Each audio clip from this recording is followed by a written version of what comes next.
There are two distinct ways of approaching a literary career.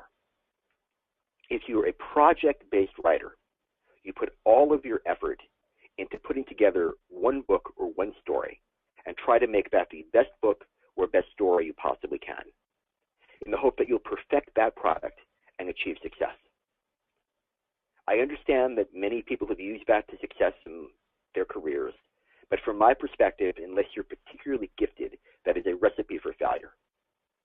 In contrast, I urge you all to be process-based writers, to consider whatever project you're working on to be part of a larger whole, a larger career trajectory of work that you're putting together. How does this apply in practice? One concrete example may help.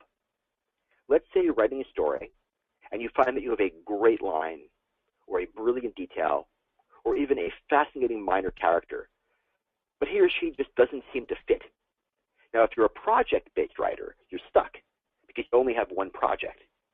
So you're going to have to try to make that line or that character work, sort of like Procrustes, the Greek innkeeper, who had one-size bed, and if you were too long, he cut off your feet, and if you were too short, he stretched you out. But if you're a process-based writer, you know you're going to write other stories, other novels. You can take that great detail and put it in a drawer somewhere and save it for future use. I think this is a good time to tell the only joke I know. It's actually not an original joke. It's a plagiarized joke, but I don't know who the author is. So if you're the author of this joke, I apologize. A writer and an architect find themselves flying on a commercial jet one day across the continent, and they start chatting and discover each other's occupations. And at some point, the architect turns to the writer and says, you know, we have a long time on this flight. We have 6 hours.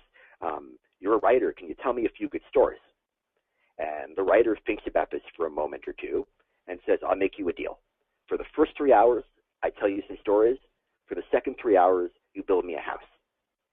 I hope a few of you are chuckling out there. It's the best I can do in terms of jokes. But it has a pedagogical point, which is many other things, whether it's a career in medicine or a career in architecture. We think of having formal rules and structure that help make the underlying art form work. It's important, probably essential, to think of writing and a writing career in the same way. Many of us study writing craft